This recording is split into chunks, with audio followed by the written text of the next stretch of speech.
tenemos un bucle de aluminio que está puesto sobre un campo magnético que apunta hacia dentro de la pantalla, una mitad, la otra mitad está afuera, y lo dejamos caer por la gravedad. Si tenemos un campo magnético de un Tesla, entonces vamos a ver cuál es la velocidad final que termina teniendo, porque vamos a tener una fuerza magnética de la misma forma que ocurría con este ejemplo donde también teníamos un bucle cuadrado, un campo magnético en esta zona y le poníamos una masa de modo que podemos ver cómo se compensaban las fuerzas, o por lo menos una tiraba hacia arriba y la otra hacia abajo. Ahora, esa fuerza la tiene que generar una corriente, pero nosotros vamos a tener una corriente por el hecho de que empieza a caer.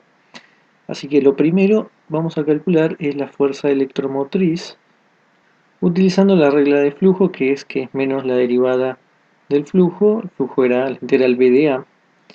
Y de hecho nos va a dar lo mismo que nos daba en el caso del bucle que utilizábamos, porque en este caso también, si suponemos que todo esto mide L y tenemos un X,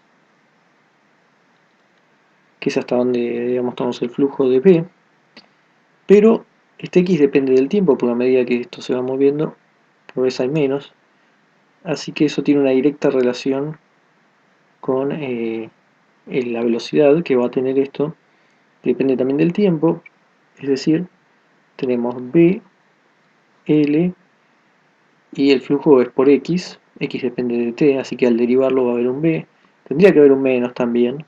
Por ahora nos vamos a quedar con la magnitud, que es BLB, y con la ley de Ohm macroscópica podemos obtener la magnitud de la corriente. Como siempre hacemos, la fuerza electromotriz como el B, el potencial, tenemos que E es igual a IR, es decir, esto es igual a IR, y entonces I es igual a BLB sobre R. Gracias a esta corriente, entonces ahora vamos a tener una fuerza magnética que apunta hacia arriba, una fuerza de Lorentz para corrientes, así que en nuestro caso va a ser I, la longitud que tenemos de la parte del bucle que es perpendicular a B, y B es uniforme, así que directamente nos queda eso. Así que la fuerza magnética es igual a I, el B, y la longitud de esto es L. Esto está apuntando para arriba. Vamos a ponerle el inversor, pero no es necesario si mantenemos nos va a importar la magnitud. Pero eso está apuntando para arriba porque no lo dijimos, pero la corriente que se genera es hacia la derecha. Es en X. Porque tenemos una velocidad, la primera velocidad, que es la que tiene que ver con la gravedad, vamos a ponerle por ahora VG, esa está apuntando hacia abajo, en menos I. Esta VG está en menos I. El B habíamos dicho que está en menos Z, así que en realidad no nos importa esto, nada más para saber la dirección. Esto es en X versor. Así que como la corriente está en X versor en esta zona, el B está en menos Z otra vez, así que esto va a dar en inversor. Todo esto para decir que va para arriba. Entonces, tenemos la fuerza que va a compensar la gravitatoria. De hecho, esta fuerza la podemos escribir si ponemos esto ahí. B cuadrado, L cuadrado, R y B. Es poner el I acá. Entonces, ahora vamos a utilizar la ley de Newton, F igual a M por A. Tenemos la fuerza magnética apuntando para arriba, fuerza gravitatoria apuntando para abajo, igual a M dv dt de la aceleración. Ahora, si pasamos el m para el otro lado, cancelamos esto y tenemos un m por acá. Y si a todo esto Vamos a llamarlo con otro color. Todo esto lo llamamos alfa. Esto queda alfa b menos g igual a db de t. Así que, si queremos la velocidad para la cual ya no tenemos más aceleración, como ya se compensaron las dos fuerzas, tenemos que poner un 0 acá. Si hacemos eso, vamos a tener alfa b, b final, vamos a llamarla bf, menos g es cuando esto es igual a 0. Despejando la velocidad que queremos ver cuál es, esto queda g sobre alfa. Si tenemos el alfa, esto es igual a gmr sobre b cuadrado l cuadrado. Esta es la velocidad final. Pero si queremos la velocidad en función del tiempo, vamos a tener que integrar la ecuación que nos quedó, esta. Dejando entonces de un lado db sobre alfa b menos g y del otro dt. Si integramos, de este lado tenemos un logaritmo, va a ser 1 sobre alfa logaritmo de g menos alfa b, y del otro lado t más una constante. Acá falta un menos. Así que si elevamos a la e, tenemos que g menos alfa b es igual a la e menos alfa t, donde este a es e a la constante. Como en t igual a 0 queremos que la velocidad sea 0, eso significa que cuando esto vale 0, acá esto se va a ir y va a quedar el a, y acá se va a ir el b, que va a ser igual a 0, y va a quedar g. Es decir, tenemos que g es igual a, y de esta forma nos sacamos la constante de encima, y tenemos g menos alfa b de t igual a g e a la menos alfa t, y si despejamos b de t, nos queda g e a la menos alfa t menos g sobre alfa, y cambiemos el signo, menos más. Eso lo podemos escribir sacando factor común g como g sobre alfa 1 menos c a la menos alfa t, pero si además la velocidad final es g sobre alfa, podemos escribirlo en términos de la velocidad final. Esto 1 menos e a la menos alfa t. Vamos a ver ahora cuánto tarda en llegar a 90% de la velocidad final. Eso lo hacemos poniendo b de t sobre bf, que es igual a 0.9. Ahí tenemos 90% de la velocidad final. Así que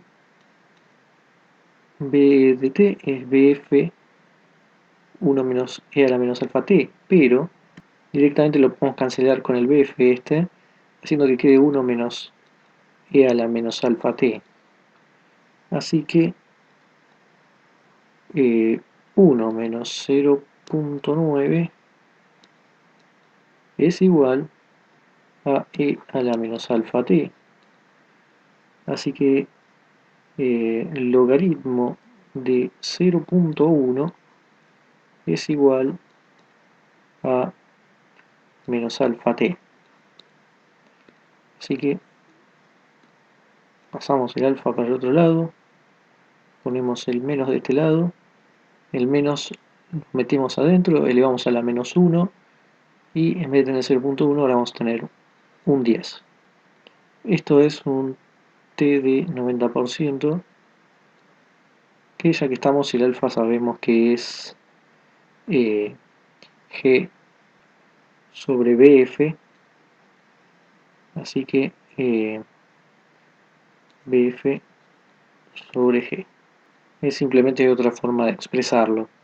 Ahora sí, retomemos lo del 1 Tesla que había quedado asignado al campo magnético para darle números y ver cuánto da aproximadamente. Para M, estos son los datos que hay que tomar. Vamos a tener 4 eta AL, o sea, la masa la vamos a obtener de hacer 4 por la densidad del aluminio por la sección transversal de área y la longitud, eso nos va a dar la masa. Y por otro lado tenemos también la resistencia, que va a ser igual a 4L a sigma, donde sigma es la conductividad del aluminio. Vamos a utilizar la velocidad final, que es mgr b cuadrado l cuadrado, pero si ponemos estos datos que tenemos, 4 eta al gr, bueno, al r ponemos 4l sobre a sigma y abajo teníamos b cuadrado l cuadrado. Así que esto se va con esto y con esto, el a se va con el a, queda 16 eta g b cuadrado sigma, o lo podemos escribir en términos, en vez de la conductividad, la resistividad, que era ρ, eso es 16 g eta 1 sobre sigma, que es ρ, y el b cuadrado. Entonces, traemos algunos datos, justamente la resistividad, g, eta y bueno, el campo que era un Tesla. Tomando todos esos datos podemos obtener cuánto es BF, que va a dar 1.2 centímetros sobre segundo. De la misma forma uno puede calcular cuánto es T90%. Eso va a dar 2.8 milisegundos. Es decir, esto es lo que va a tardar en llegar a 90% de la velocidad final.